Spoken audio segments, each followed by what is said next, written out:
에브리데이 크리스천으로 찾아뵙게 된 박정원 목사입니다.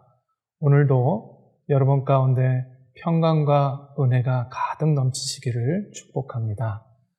함께 나누실 찬양은요, 87장 내 주님 입으신 그 옷은입니다.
오늘 함께 나누실 은혜의 말씀은요, 골로새서 2장 9절에서 10절까지 말씀입니다.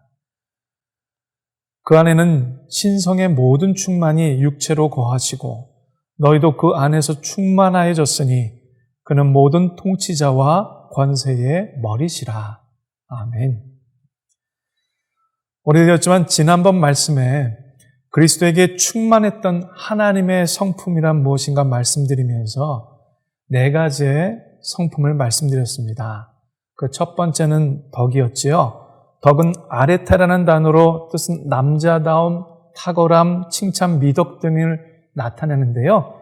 베드로의 설명에 의하면 자기 자신에게 영광을 돌리는 행위, 살아계신 주를 부인하는 행위, 주의 영광을 도둑질하는 행위 등은 모두 덕을 가로막는 행위라고 말씀드렸습니다. 그리고 두 번째는 지식으로 덕이 하나님의 영광을 위한 외적 결단과 상관된 것이라면 사람의 지식에 따라 그 행동이 옳으냐 그르냐가 결정되어진다고 말씀드렸지요.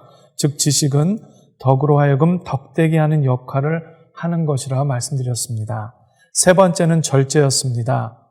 원어의 뜻은요, 엔크라테이아라고 하고 일반적 의미는 자기 통제라는 말입니다. 이 절제라는 말이 진리라는 말과 연결되어 설명하면 더 구체적인 내용을 담는다고 말씀드렸는데요. 본문에서 말하는 절제의 의미는 하나님에 대하여 공연한 호기심을 갖지 않는 일이라고 말씀드렸습니다. 즉 진리에 대한 절제를 말하는 것입니다. 그리고 네 번째는 인내였습니다. 인내란 말 그대로 잘 견디어내는 것입니다. 그리고 하나님께 영광을 돌리면서 굳게 서 있는 것을 말씀한다고 제가 말씀드렸습니다. 왜 절제에만 인내가 필요할까? 이 질문에 대해서는요, 절제는 주로 우리 속에서 밖으로 나가는 것을 차단하고 인내는 밖에서 안으로 향하는 것을 차단하는 역할을 감당한다고 말씀드렸습니다. 오늘은요, 5번째부터 7번째 마지막까지 하나님의 성품을 말씀드리고 또한 은혜를 나누고자 합니다. 이어서 5번째는요, 경건입니다. 경건이란 단어인 유세베이아는요, 복음의 개요, 거룩이라는 뜻입니다. 즉 신적인 능력으로 유일하는 성품을 말합니다. 거룩이란 우리의 헌신 가운데서도 주님께 기쁨이 되는 헌신을 말합니다. 바울은 주 안에서 아들된 디모데에게 보내는 편지에서 경건이란 단어를 여러 번 사용하였습니다. 그러므로 우리는 디모데전서의 말씀을 통해서 경건에 대한 구체적인 의미를 알 수가 있는데요. 디모데전서 2장 1절부터 2절에 대해서는요, 이 경건은 기도로서 얻어진다고 말하고 있고요. 그리고 3장 16절에는 예수를 아는 힘, 곧 거룩한 지식이라고 말씀하고 있습니다. 그리고 더불어 4장 7절에서 8절까지는요, 경건은 연습이 필요하다고 설명하고 있습니다. 그리고 6장 3절에서는요, 이 경건은 우리가 경건에 관한 교훈에 창념할 때 얻어진다고 기록하고 있습니다. 그러나 이 경건을 소유할 자격이 없는 자가 소유했을 때는요, 오히려 독이 될 수도 있다고 말씀하고 있는데요. 디모데전서 6장 5절에는요. 마음이 부패하여지고 진리를 잃어버려 경건을 이익의 방도로 생각하는 자들의 다툼이 일어나느니라 라고 말씀하고 있습니다. 그럼에도 불구하고 이 경건이야말로 하나님의 사람이 마땅히 소유해야 할 성품인 것은 분명합니다. 사도 베드로는요, 이 경건을 주의 재림을 사모하며 주를 영접하는 자의 필요한 성품이라고 말씀하였습니다. 그러나 거짓 선지자의 삶 속에는 경건이란 도저히 찾아볼 수가 없습니다. 그러므로 우리가 그가 과연 경건한가, 그렇지 못한가로 참된 그리스도인인가 아닌가를 구분할 수 있다는 겁니다. 6번째는요, 형제 우애입니다. 경건이 하나님과 사랑과의 수직 관계라고 할 때 형제 우애는 사랑과 사랑과의 수평적 관계를 의미합니다. 그리고 마지막 7번째는요, 사랑입니다. 형제 우애 위에 공급되어져야 하는 성품이 바로 사랑이라는 겁니다. 아가페란 진리에 의한 사랑으로서요, 많다는 뜻의 아간이란 단어에서 유래되어진 말입니다. 이 사랑은 하나님의 인격에 의해 우러나오는 자발적인 행동입니다. 성경에서는 하나님께서 자기 아들을 대하는 태도를 나타낸 말로 표현되기도 하고요. 또 하나님의 자녀들이 서로 간에 가져야 할 태도에 관한 말이나 궁극적으로 하나님의 본질을 나타내기 위한 말로 기록되어져 있습니다. 그렇다면 사랑의 근원이 어디일까요? 저희 모두가 믿고 확신하는 것은 바로 하나님이라는 사실입니다. 사랑 위에 믿음이 있을 때 하나님의 사랑을 체험할 수가 있습니다. 사랑과 지식의 관계는 영혼을 사랑하는 지식이 되어야 한다는 겁니다. 그러므로 사랑이란 진리를 기뻐하는 행위입니다. 성경을 공부하는 것도 바로 사랑의 표현이지요. 진정한 사랑은 하나님께로부터 나온 것이어야만 합니다. 하나님은 모든 것 위에 사랑을 더하라고 말씀하셨습니다. 이것이 하나님과 그분의 말씀인 성경의 결론된 말씀입니다. 그리스도 안에 있는 자에게는 이상에서 살펴본 7가지 기본 성품으로 가득 차 있는 것이 마땅합니다.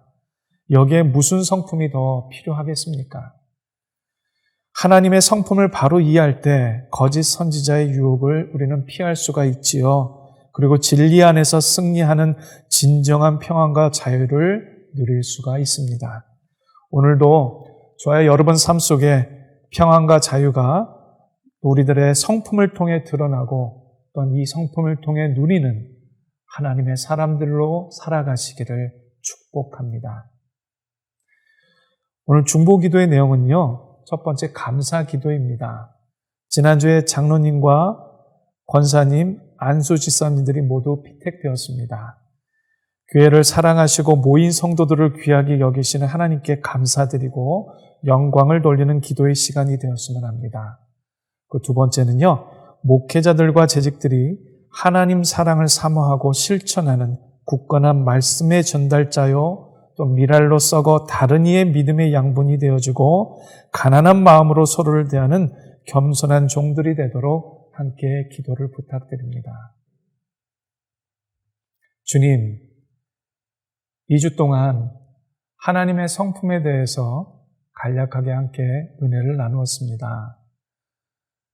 가장 좋은 성품은 바로 하나님의 사랑이라는 것을 우리가 알면서도 하나님 함께 그 사랑을 나누지도 함께 하나님 사랑을 위해서 과감하게 내가 손해를 보고 포기하지도 않은 너무나도 이기적이고 당연한 듯하게 살아가고 있는 우리의 연약함을 주님 앞에 고백합니다. 주님, 교회 공동체일 뿐만 아니라 가정의 삶과 직장과 사업체의 모든 아버지 삶을 통하여서 우리의 성품이 아닌 하나님의 성품인 사랑이 온전하게 드러날 수 있도록 또 그 사랑을 내 심령 속에 담아낼 수 있도록 매 순간마다 하나님의 성령을 의지하며 거듭나는 자의 삶으로 살아낼 수 있도록 주님 도와주시옵소서. 감사드리며 예수님 이름으로 기도합니다. 아멘.